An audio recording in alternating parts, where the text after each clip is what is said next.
So good afternoon, good morning, I guess. Good afternoon, and good evening, everybody, depending on where you're at. My name is Kyle King. I'm the Managing Director of Capacity Building National, and welcome back to another webinar in our 2021 webinar series between the International Emergency Management Society and Capacity Building National, and sponsored by the Institute for Security Governance. And today we got a pretty interesting webinar coming up with the Pacific Disaster Center. His name is not Steve, his name is Dan.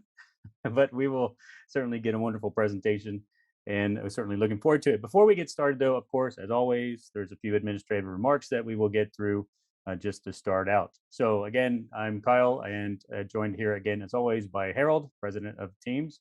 Harold, how are you? I'm fine, thank you. And of course, Dan Morath, the Senior Disaster Risk Specialist at Pacific Disaster Center. Dan, thanks for joining us today. Absolutely, it's my pleasure. Actually, what time is it there?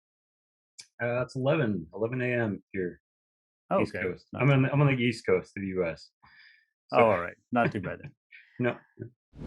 So just a few quick points, of course, as always.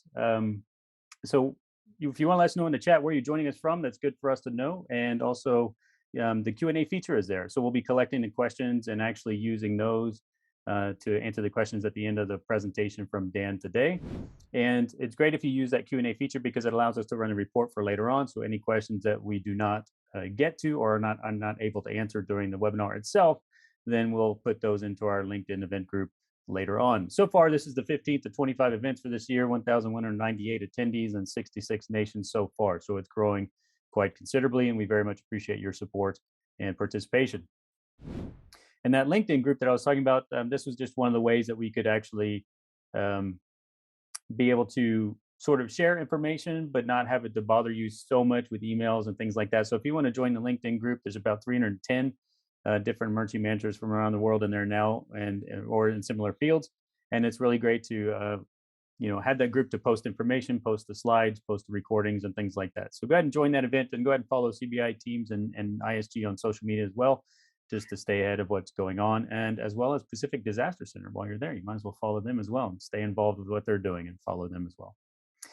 So future webinars coming up include South Africa, Germany, Norway is coming up as well. And we have a two-part series on the future of emergency management with the University of Manchester, and Smart Cities, the Impetus Project, and Data Science and COVID Response are all coming up as we start to round out the series and round out towards the end of the year. And we'll keep you posted on where those or when those are going to happen as well.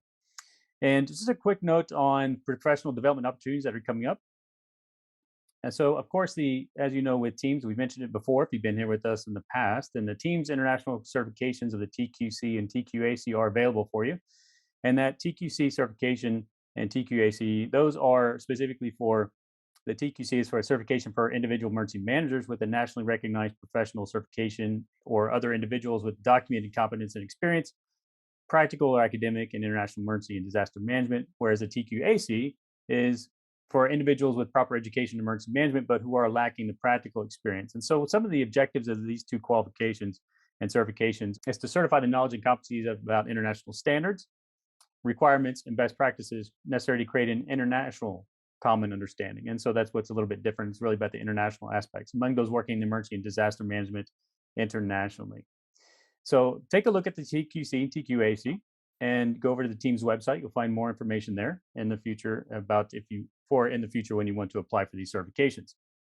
And of course, it would be remiss if I didn't mention that the CBI also has its own NATO Crisis Management Disaster Response course that we do in partnership with the Crisis Management Disaster Response Center of Excellence located in Bulgaria. And that's hosted by the University of California in Irvine.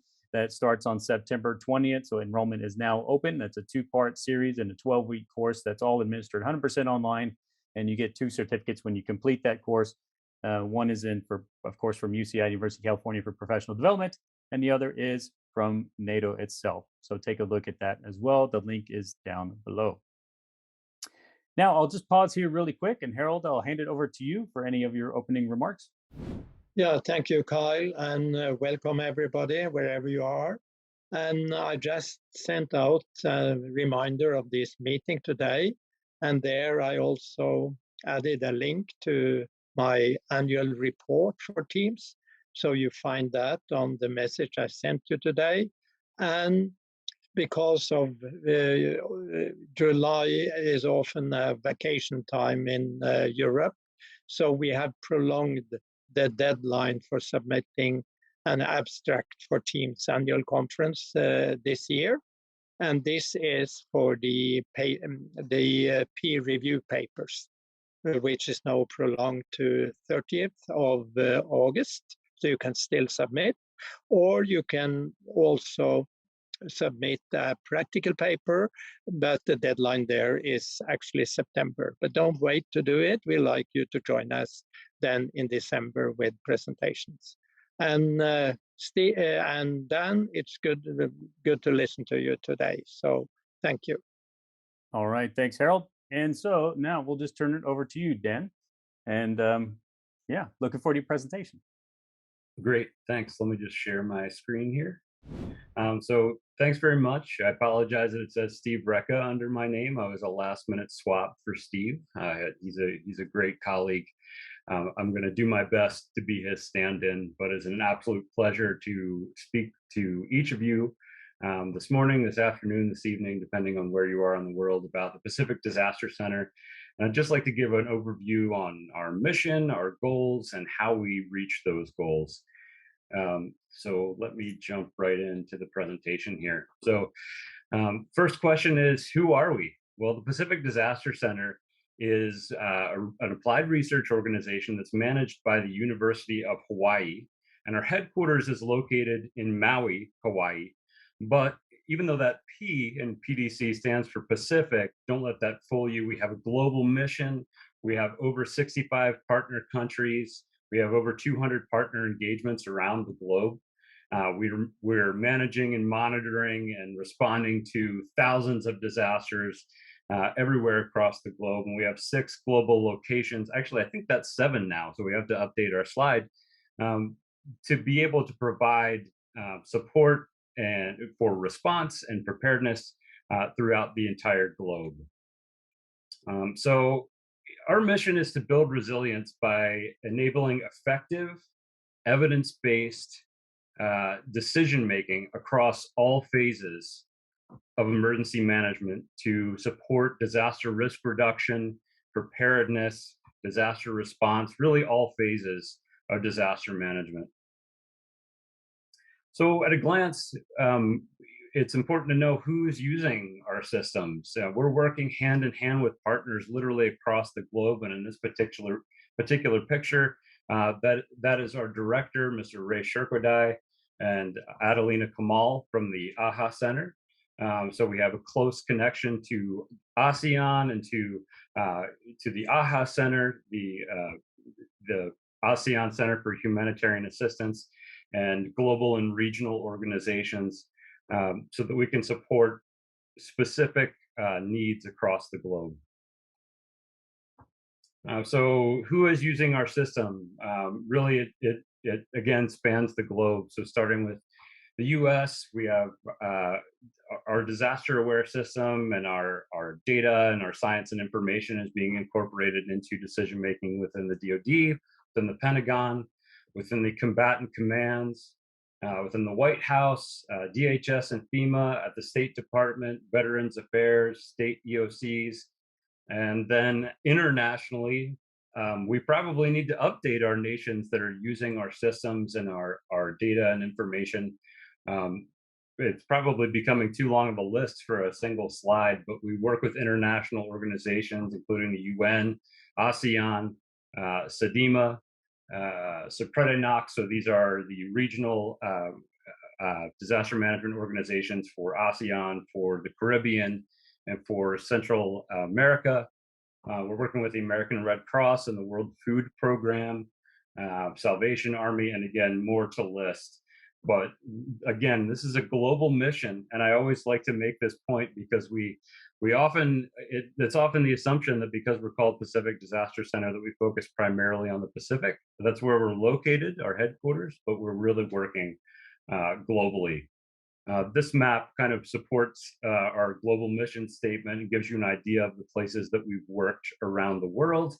So we've had lots of projects, of course, in the Asia Pacific region, but also Central America, the Caribbean, South America, We've expanded recently into West Africa, Europe. So we really are supporting a global mission for evidence-based research and decision-making. And all of this is with the goal of preventing hazards from becoming disasters and preventing disasters from becoming catastrophes. And so the next question is, what is PDC? We're this applied research organization, but really where do we sit? And we have two primary communities that are serving the emergency and disaster management stakeholder mission set. And so for a long time, just speaking personally in my career, I sat in the science community, and some of the things that distinguish the science community is the audience, the comfort with uncertainty, the vocabulary that we use, and the associations that we have that support our positions. And there's a bit of a disconnect here as you see that our audience is really in academia is focused on peer review, whereas decision makers and emergency managers are dealing with the general public. Our comfort with uncertainty as scientists in the academic community is very low. It often prevents research from going out the door or being applied because we're often unable to cope with low uncertainty in our information.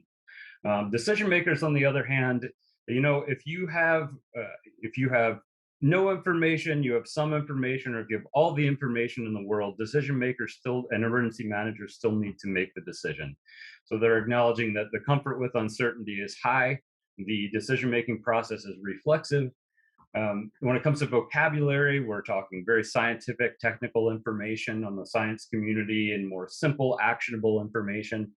So with all of this, you see a bit of a disconnect. So where does PDC really lie? And the answer is it's bridging the two.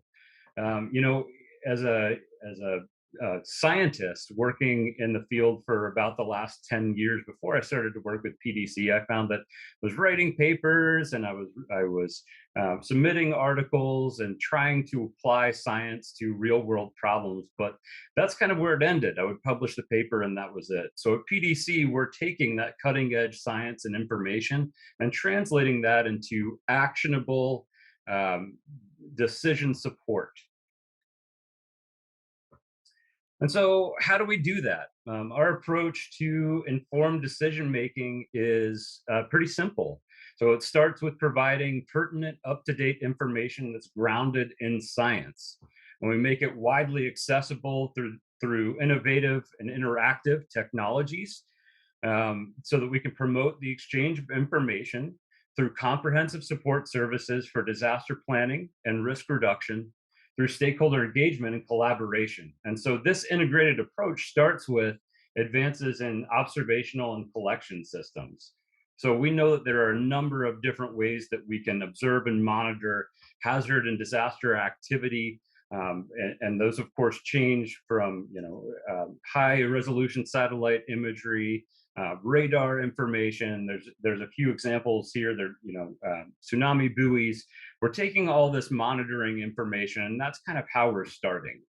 The second part is to take that scientific or highly technical information and place that into a model to talk about impacts. So what is our risk? What is our potential for loss? And translating that scientific or technical information into risk analysis and often mapping it so that we can see where the differences in risk lie and how we might need to address that in different ways. And finally, GIS and visualization plays an important role in this because we know that disasters are inherently spatial. The first questions of what and where, how much and how many, these answers can be more easily addressed through a map. And so we're incorporating all of that information into a flagship system that we call DisasterAWARE, which is an online map-based system, but it doesn't require any GIS expertise or background. It is really built for the disaster management and emergency management community. And taking all that information and placing that into advancements in computing and communication technologies, we're actually serving this information back out in a number of different ways through our DisasterAWARE system. so that we can access this information from a smartphone, from a tablet, from a computer, that multiple ways and high availability of the system, so that it's there and it's ready for decision makers to bring the information right to their fingertips. So, you know, this integration is really about identifying the most accurate scientific information, combining it with these other pieces that I had just mentioned, and basically about converting information into improved decision support capabilities. And so if we talk about, you know, that what is the data? What is the data and information that support decision making for disaster management? Well, it's more than one source. We certainly know that. And if we were to look at all of these sources separately, it's a huge burden in terms of time and access to be able to separately monitor social media, remotely sensed information, real-time hazard advisories, because we know that there's no one-stop shop for hazard advisories. Some come from USGS, some come from National Hurricane Center, Joint Typhoon Warning Center, based on where we are in the world. And so we're combining satellite imagery, historical data, GIS data that we can actually place into a map with real-time alerts.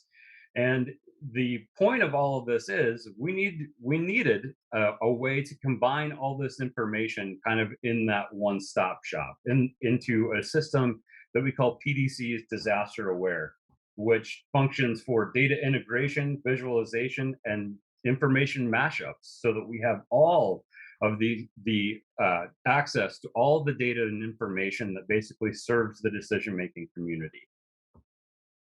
And we're converting that into actionable risk intelligence. So all the data in the world, even when you have all the data in the world, the expectation that you're a subject matter expert is in all of that information is non-realistic. So PDC takes our mission a little bit further to actually convert that information. So we're providing it in one place, consolidating it, and then actually turning it into actionable risk intelligence for policymakers and elected officials, for disaster managers, and for executives.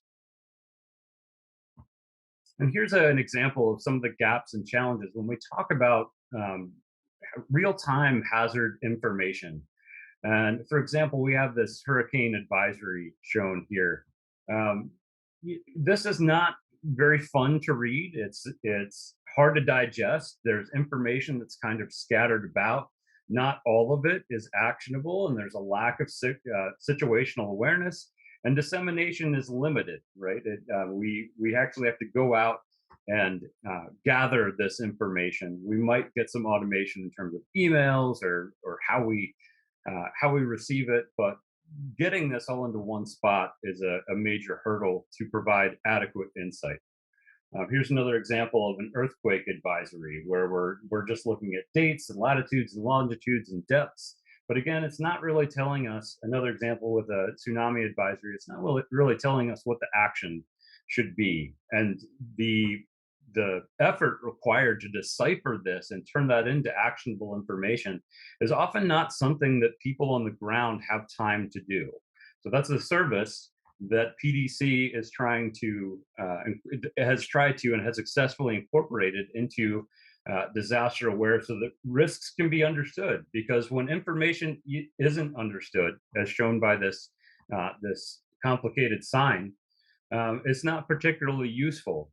And when we serve out information to disaster managers and people on the ground, the decision makers, and it's not useful, then we're actually doing a disservice. It's a waste of time and effort. So how do we overcome these challenges? So we're providing tools for decision makers, and this is kind of the splash screen for our DisasterAWARE system. It's called EMOps. Our EMOps system is accessible to all stakeholders in disaster and emergency management. It is available for free. You do have to sign up because we want to make sure that this system is provided not to the public, but to people in the disaster management community. So there is a registration process, but it's free to do, and it's available to you as long as you're working and supporting disaster and emergency management. So from my last slide to this slide, so we're taking strides to simplify, automate, and integrate all that information. And so when there is a hurricane advisory from National Hurricane Center, we're turning that into information on the map. We're combining that with pertinent spatial information. So if I know I have a hurricane, but here's my hurricane path, and I'm incorporating that with other pieces of information to take information like maximum wind gusts and turn that into to possible expected impacts. So if I'm looking at a wind speed, I want to know at a glance if I should expect a few trees or a few branches to be knocked down, or are we talking about a wind speed that can rip roofs off of homes? That's the action that we want to take through the integration of different pieces of information and serve that actionable information out to the emergency and disaster management community. So that includes estimating impacts, as I mentioned, and we do. You'll see in a few slides, I'll get into more detail, but we do subscribe to services like TAUS, which is called the Arbiter of Storms, and that's a service that basically takes 3 different impacts types from hurricanes, so wind, heavy rainfall, and storm surge, and actually combines those into expected impacts. We also widely disseminate this information. So through DisasterAWARE, which is available again to all the disaster management community, you can get all of these pieces. So not just the alert. What you're seeing here on the mobile device is actually an alert. So when a new real-time advisory comes out, if you subscribe to alerts, and there's 2 different ways you can do that through DisasterAWARE. You can log in to EMOps. You can set up SMS and email alerts so that when new and unfolding information comes into the system, you get that directly on your phone or through your email. And secondarily, we have an app called the Disaster Alert app. And when new information comes out there, you can get through the app directly to your phone. I will say that EMOps is accessible through all devices, so you can get it on your cell phone. You don't necessarily have to download the app. You can access the website, and all of those alerts, we're widely disseminating and aggregating all of those alerts in one spot and combining it with the geospatial information to help support decision making. As we get updates or as we're involved, PDC does play a role in international response, often through requests. Anyone can request disaster response support by sending an email to response@pdc.org. And we're happy to support as best we can the missions for response and decision making. So another piece of this is helping to anticipate needs. And so when we talk about like exposures to hazards, we're using things, we're trying to use that impacted area and our base understanding of the population to be able to dictate things like basic water needs through the SPHERE guidelines. And so it's not just the hazard and where it's happening, it's who and what are likely to be affected and what might those needs be. In addition, we want to take into account socioeconomic risk and vulnerability.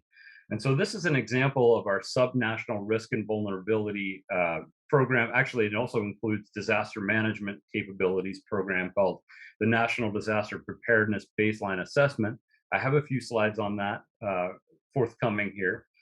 But we want to take that real-time hazard information and also compare that to vulnerabilities and coping capacities to be able to determine where resilience might be lacking and where additional help might be needed to support the community to respond and recover and recover from the impacts of those disasters.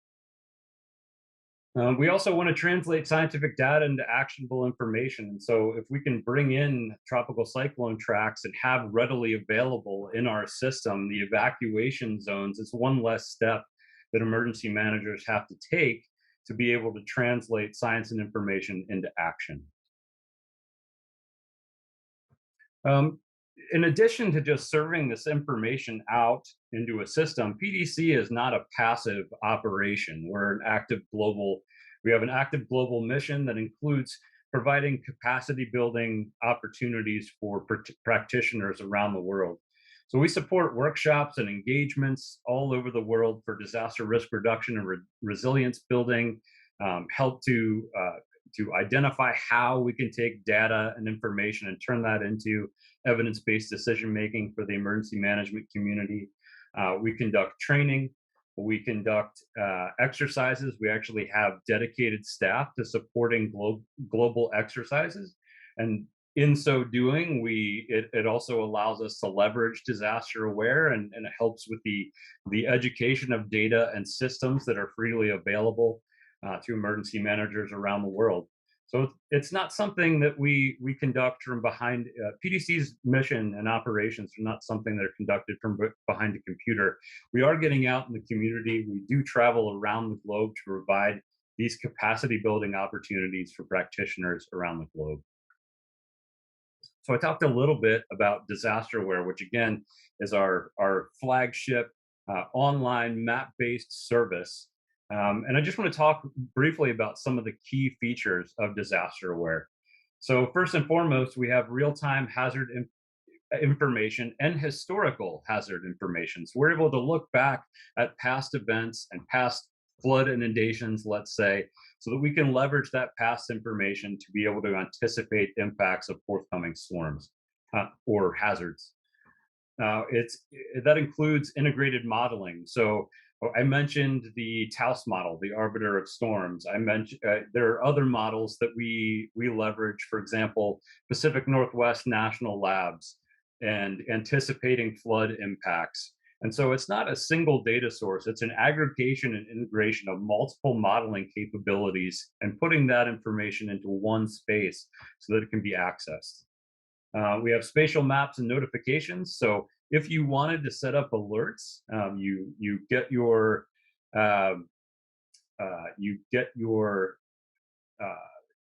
account on DisasterAWARE, you log in, you can actually set up specific alerts for yourself, and you can set a bounding box or a spatial area where you're interested. So your area of responsibility, you can highlight specific hazard types, you can highlight specific warning levels, which is good because if we just have information versus a warning for a hurricane, we don't want our phone to be going off every 30 seconds. So we want to know, for example, I've set my alerts primarily for rapid onset hazards at the warning level. So when things are starting to happen, then I get my alert on my phone, and it's for the specific area that I've chosen. We also integrate analytical reports and assessments. So through the international disaster risk reduction and global response community, sit reps, and any type of information analysis that's coming out as an event is unfolding, we aggregate that as well. So you have the sit reps, the spatial data, and the real-time hazard information, monitoring information, kind of all at one spot. We also understand that there's a baseline of information that's useful for decision making, regardless of where it's happening or what the type of disaster is. So understanding critical infrastructure on a global scale and baseline demographic information is some of the core data that aids in decision making. In addition, just observations and forecasts, basic population information. I had mentioned the collaboration, the sit reps here for both analytical reports and any type of analytical information that comes out during an event. That's all aggregated and available to you on DisasterAWARE. So it's also touch friendly on mobile devices, so you don't have to be on a computer. It's compatible with all devices and browsers. Users can import geospatial data, I believe is a KML right now. There's also a bookmarking function. So say you're looking at a number of layers that you think, wow, this is really telling the story that the folks on the ground need to know. It's combining sitrep information, with demographic information, with real-time monitoring information.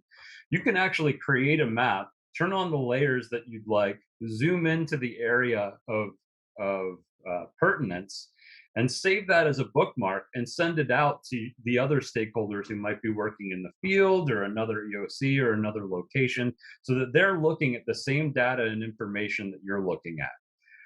When you have a system that is as comprehensive as DisasterAWARE with thousands and thousands of layers, it's often hard to communicate, I'm looking at this specific one. So bookmarks that are shareable and being able to kind of set up the same view and share that view as events are unfolding is of critical value. And we've gotten a lot of positive feedback on that capability specifically. There's also a data file exchange for geospatial layers. So if you'd like information from your organization to be accessible in DisasterAWARE, or there's something in DisasterAWARE that's particularly important to you, as long as we don't have a data sharing agreement that prevents us from sharing, we're happy to share that information back with stakeholders. So I had also mentioned the Disaster Alert app, which can be downloaded on your phone, and basically it functions in a similar way to the disaster alerts or smart alerts that you can set up through DisasterAWARE directly. But this is, at its core, it's just sending you information as we have major hazards and alerts. And the way that we determine new hazards and alerts, part of it is automated, but PDC also has some manual hazards, and we're also looking at automating hazards that right now don't have, a global reporting or a global coverage. For example, wildfires or geopolitical events, and incorporating that into disaster alert as well. So I want to talk a little bit, I'd mentioned some of our response support and just highlight some of the other pieces that go into that. And so PDC does have dedicated response staff. We have our key capabilities are comprehensive, ranging from early warning and notifications, decision support that comes automatically through DisasterAWARE, situational awareness products, and custom mapping. And so as new events are unfolding, we're actually seeking out new data and information, damage and needs assessment, getting that into a GIS format, putting that into DisasterAWARE. We can do pre-impact needs assessments. We also offer subject matter expertise in the areas of disaster management analysis, risk and vulnerability assessment, which is primarily where I work at PDC, and global health hazard evaluations. And so how does PDC, the next question might be, how does PDC facilitate global response? And it's through we have a global presence. What you're seeing here, all these orange dots, are locations where we have staff. So I'm here in the Washington, D.C. area. Steve Recca, who I know, thank you for changing my name on there.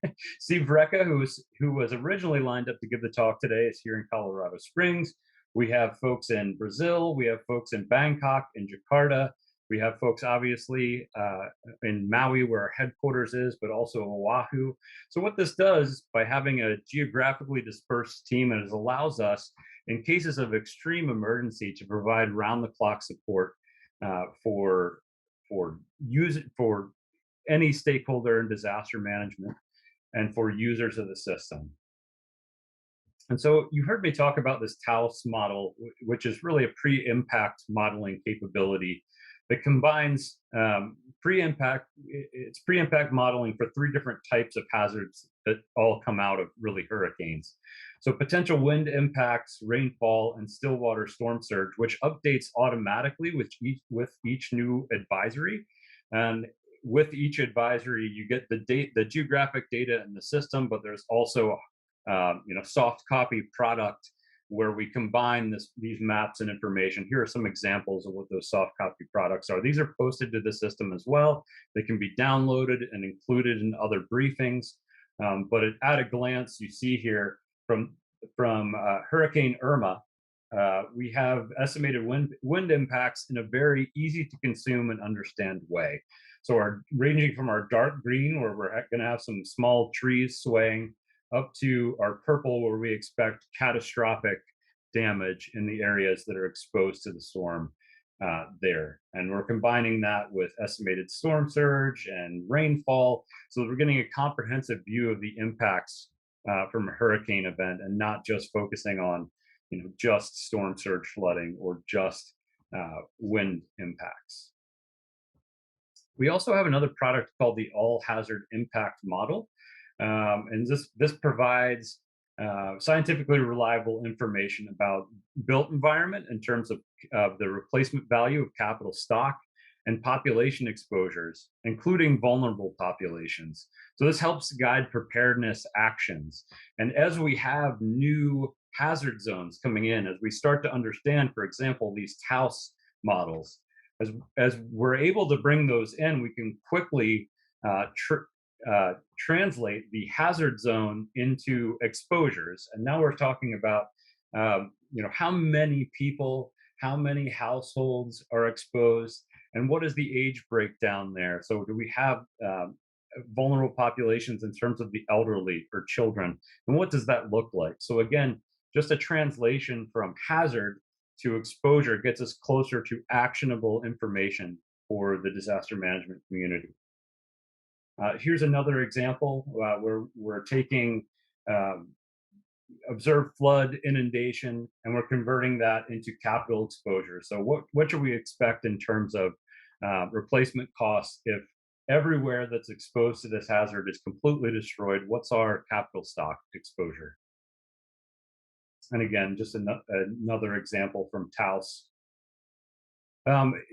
Another kind of practical application in terms of our presence, both in terms of international collaboration and translation of science and information into action, is this joint analysis of disaster exposure, or our JADE products that we release in coordination with UN OCHA and the World Food Program. So here we have vulnerable population breakdowns in terms of exposure to this Philippine earthquake in Gutad. And we're also breaking that down into people living in affected areas, in terms of the worst affected area, and then how many people are vulnerable in terms of poverty, elderly, children, and then potential costs to rebuild, which again come out of that all hazards impact AIM model, which PDC runs. We also look at pre and post impact imagery. So one of the requests that we often get from stakeholders is, it's very recent after the impacts. Can PDC find some information for us so that we can anticipate or start to understand some of the damages and some of the effects on critical infrastructure? And so this was for Hurricane Irma, and we had some requests about understanding, or do we have any imagery to be able to support an understanding of impacts on water resources. So we went out and we found UAV information, UAS information, and brought that in to DisasterAWARE. We also created this product so we could focus on specific neighborhoods here and the visual impact, just to be able to transfer that back to folks and first responders on the ground. Finally, I want to touch on our risk and vulnerability program, again, because this is the program that I primarily support. So we assess risk really at all spatial scales. We have a global risk and vulnerability assessment that has global coverage at the country level. And this actually breaks risk down into the elements of multi-hazard exposure, vulnerabilities and socioeconomic sensitivities, and then coping capacity. So the resources that we can bring, that countries can bring to bear some of those exposures and vulnerabilities. We also do this at a subnational level through something called the National Disaster Preparedness Baseline Assessment. I am the program manager for this assessment. And what we do there is, it always starts with a request. We know that there are countries that are more susceptible to repeated impacts, and it starts with a request from the country, facilitated through the US Embassy, to be able to break down and understand the global risk at the subnational level. And so this is just an example from Vietnam. And what the NDPBA does is it starts with risk and vulnerability assessment, but it includes disaster management analysis because that gives us context of how risk is going to be managed within the country. And it's not just from the perspective of a national disaster management organization, it's all the other ministries and agencies, NGOs, private sector stakeholders that are involved in various phases of disaster management. This is facilitated through stakeholder coordination through the entire process. And so we conduct these subnational assessments over about a year's timeline. It's facilitated through constant data and information exchange. So it's actually in-country collaboration with local stakeholders and subject matter experts. And that's what helps provide the context and value back to the assessment. Finally, all of PDC's products are meant to be action oriented. And so if we just made a few maps, now we combined a few different data sets and information together, it doesn't bridge the gap between the information and the actions that you can take. So we actually take it one step further. We identify the drivers of risk and vulnerability and maybe some of the challenges in disaster management. And we turn that into recommendations that can be implemented in a disaster risk reduction 5-year action plan. And you also see that several elements represented here on this chart are aligned with the Sendai framework. So we're trying to operationalize an assessment that feeds directly into commitments to the Sendai framework, the global framework for disaster risk reduction. And our methodology is simple in that we start with the components of risk. We know that risk is very complex. And so we have this hierarchical model where we're trying to break down and measure this in thematic ways so that we can get from complex concept to action that you can take. And so, for example, we know that vulnerability, and these are just sample subcomponents. We don't continuously do cookie cutter research. So all of these are aligned with the context and the needs of the country every time we start a baseline assessment. But just for example's sake, we want to break vulnerability down into elements that get us closer to action or help align us with specific lines of effort that stakeholders carry out. And again, not just a disaster management organization. So population pressures and gender inequalities, economic constraints, access to clean water and health status, environmental stress, conflict, and recent disaster impacts. That helps us get to specific actions, lines of efforts, and stakeholders that we can actually take for disaster risk reduction.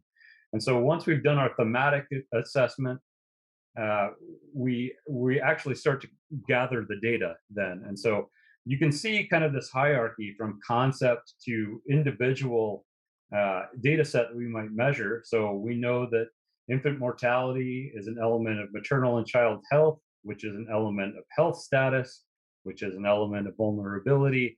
And this hierarchical model allows us to make sure that each element that we're measuring actually aligns with an action. The second piece, and these are actually, they're not separate, they're happening together and at the same time, is our disaster management analysis, which really contextualizes the risk and vulnerability assessment, helps guide those recommendations, because we're not doing this risk and vulnerability assessment in a black box. The application is for disaster risk reduction. And so the disaster management analysis looks comprehensively at all those different players and stakeholders and what the status and the challenges is of and the challenges are of things like multi-stakeholder coordination, legal authorities, enabling environments for disaster management, public buy-in, and how all of that information really, the risk information filters through that context to be able to make meaningful recommendations in the end. And so all of this to say, this is my last slide here, all of this to say, PDC's goal always has been to provide evidence-based decision-making. And that's not singular. So we're providing evidence-based decision-making as tools for decision makers and accessibility to disaster-aware and real-time information. Knowledge for policymakers. So what are the implications of risk on disaster governance and how do we actually address this from the policy side. And then finally, capacity for practitioners. So as we know that people are on the ground and doing preparedness, response, recovery activities, how can we provide information that makes their job easier and removes some of the guesswork that is involved or assumptions that have to be involved with a lack of information? So how do we provide that information to enable decision support? I welcome you all to follow us on our social media, to get in touch with us. You can always send an email to info@pdc.org. I'll also share my contact information, Steve's contact information. But this is the end of our slideshow, and I'm happy to facilitate any discussion or questions that you may have. Thank you. Great, thanks, Dan. It was very informative. If you don't mind, can we keep your slides up for a couple seconds? I'd like to go back just for a little bit when you were talking about, I think it was on the governance sector, and you kind of had a data stream going in. Yeah, so let's talk about that one for a second, just out of my own curiosity. And we've got a few questions here that we'll get to from the attendees.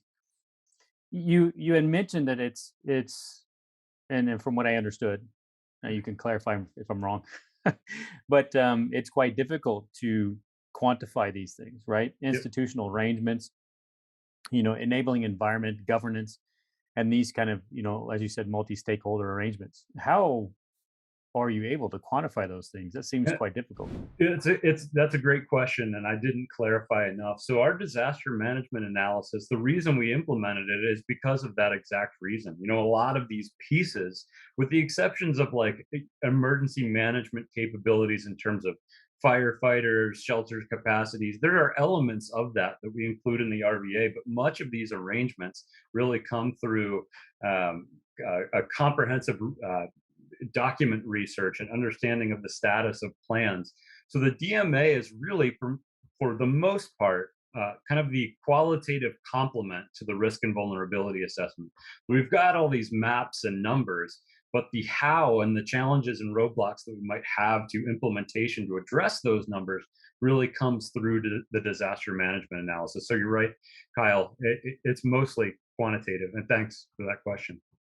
Qualitative, sorry. Thanks for the question. No problem.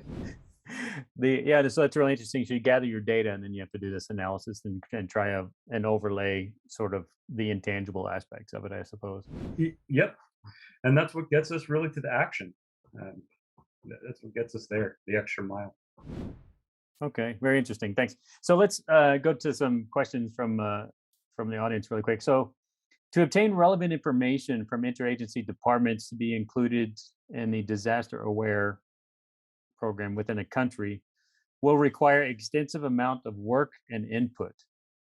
So you had mentioned, obviously, and I'm going to kind of go off that question for a second, but you'd mentioned, of course, go to the country team, go to the embassy, request support from PDC. You go in to a nation, and as the question is saying, it requires extensive amount of work and input. How do you advise the country to move forward on those things? Yeah, so the process is facilitated through a close stakeholder collaboration all throughout the process. So we usually have a number of knowledge exchanges. So we start off where we're really getting to know the stakeholders in the country, so that we're providing context and we're connecting the dots. Sometimes in terms of how difficult this is, sometimes there's not opportunities for stakeholders and NGOs, private sector, and the NDMO all to get in the same room and talk about the piece of disaster management that they represent. So that in-country stakeholder collaboration is a critical piece to the baseline assessment's success overall. Throughout the project, it's actually not a one-stop. So we will stay and work with subject matter experts and disaster management practitioners. We'll gather as much information as we can, and then take that back to PDC, quantify as much as we can, and perform the analysis. And then there's repeated stakeholder facilitation. And so at the midpoint, if we're doing this over a year, at the midpoint, ideally what we'd like to do is share what our gaps are in our assessment and provide our preliminary findings. And humble as I'd like to be, you walk into a room and sometimes a stakeholder will say, you missed the mark. And that's okay, because again, that stakeholder collaboration is really what guarantees our success and the validation of all of this. And so when we come to the end of the project and we have this 5-year plan and recommendations, all of which has been facilitated through, again, that stakeholder engagement, we're identifying inroads through PDCs, global contacts, regional contacts, and basically connecting the dots to be able to carry out some of those elements of the 5-year plan. And so I would say every country, every assessment kind of has its own little nuances and how we carry that out. But the identification of stakeholders and tying them to an action or a line of effort that aligns with our recommendations, that's really how we end the project. And once we've delivered our results, that's not the end of our collaboration. That's really the springboard into how PDC can help serve and help facilitate some of those recommendations that we've made after a project has ended. So it's not just a one-time trip in country to gather information, produce the assessment. It is a regular collaboration with multiple stakeholders. And even when a project is done, our engagement is not done.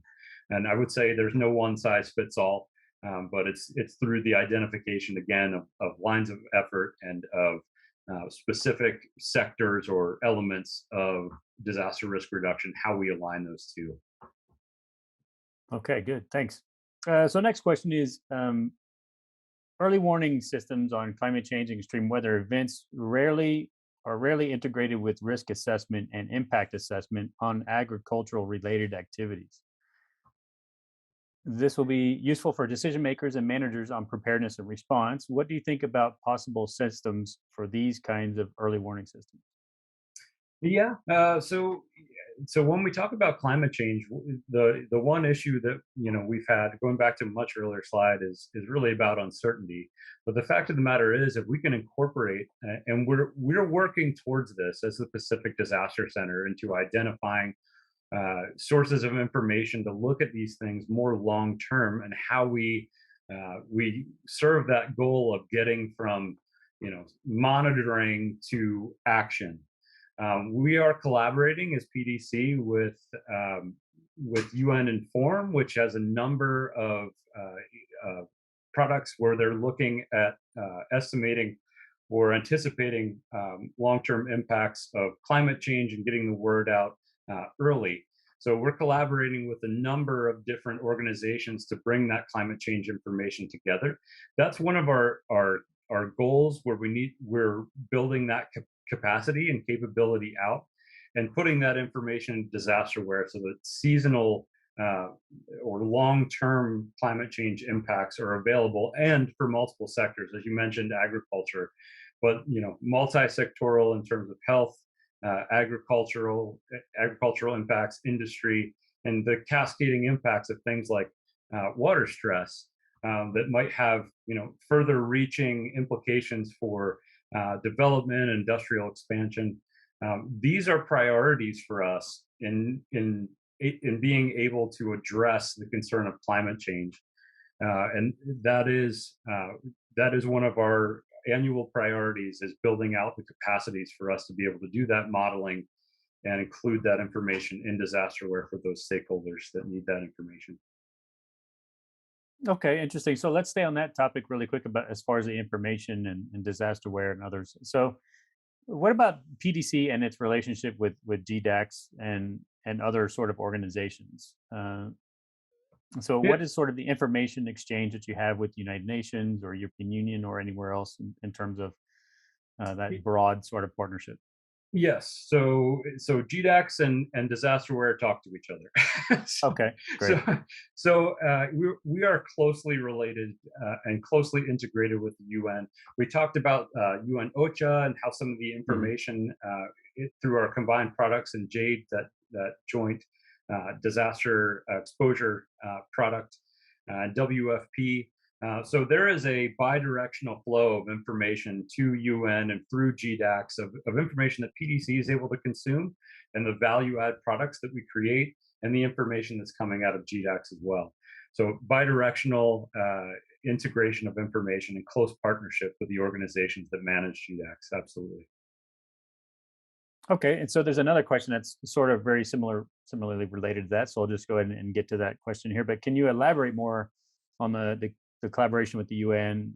For example, not just in the data exchange, maybe, but the request from a UN agency like World Food Program or OCHA. Is there any agreement to be established between your organizations and the UN? So is it just GDACs, or is there also other collaborative relationships with the UN No. system? So we are in the and I'm sure Steve could answer this question more readily, but we're either in the process or we have created a MOU and a collaborative agreement between these UN agencies, and so it's not just limited to the JADE products or the GDACs, and that's part of making sure that we have the regional buy-in as we're doing some of these subnational assessments.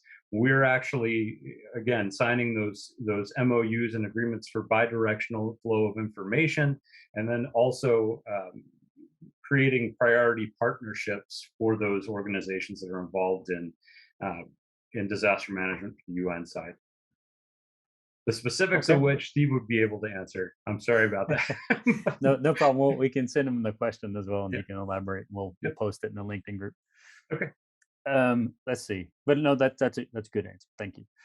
I understood that civil, military, emergency management organizations and units will be able to rely on your extremely valuable and timely information, data, and estimation through different digital and mobile tools. Has PDC also a kind of rapid deployable teams who could directly assist with customers in the field if requested or required?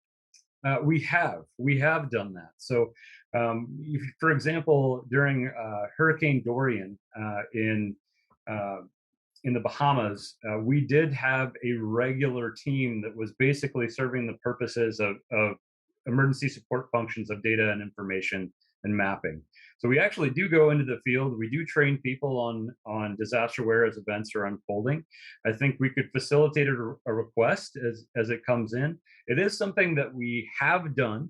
I'm sure it's something that we would be happy to do moving forward as well. But we've also done training for forward deployed teams. So I know we've worked kind of across the globe with that as well. This is another question that I know Steve would be able to answer better than me, but I know that capability does fall within our umbrella of support. Okay, and I think we have the last question here, which is good because we're about to run out of time. Does the PDC build on local government RFP, RFQs for risk identification, mitigation, planning projects in other nations? Yes, absolutely. Absolutely. Okay. So, I mean, that's the short answer.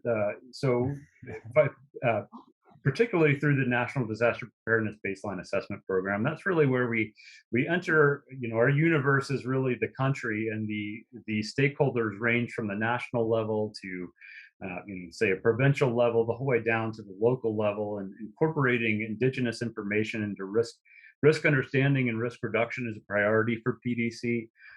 Understanding best practices that have been useful in particular communities that may be repeatedly exposed to floods, and transferring that information back up to the provincial level and other areas across the AOR or the country.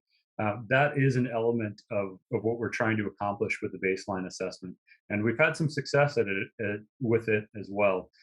That information sharing and kind of democratization of information and best practices, it's bi-directional. It flows in both directions, and yes, that is an element of what we're trying to accomplish for our DRR and NDPBA programs. Okay, great. All right, Dan, thank you very much. And so once again, our webinar series, as we're closing out, just to remind you that this is sponsored by the Institute for Security Governance and the Civil Military Emergency Preparedness Program. If you have any questions about ISG and the work that they're doing over there, then you can go ahead and contact Mr. Scott Moreland or Ashley Woodson over at NPS, and they'll be able to answer any questions that you might have, from institutional capacity building to civil military emergency preparedness or any other sort of questions and programs they might have. Check them out at the Institute for Security Governance.org.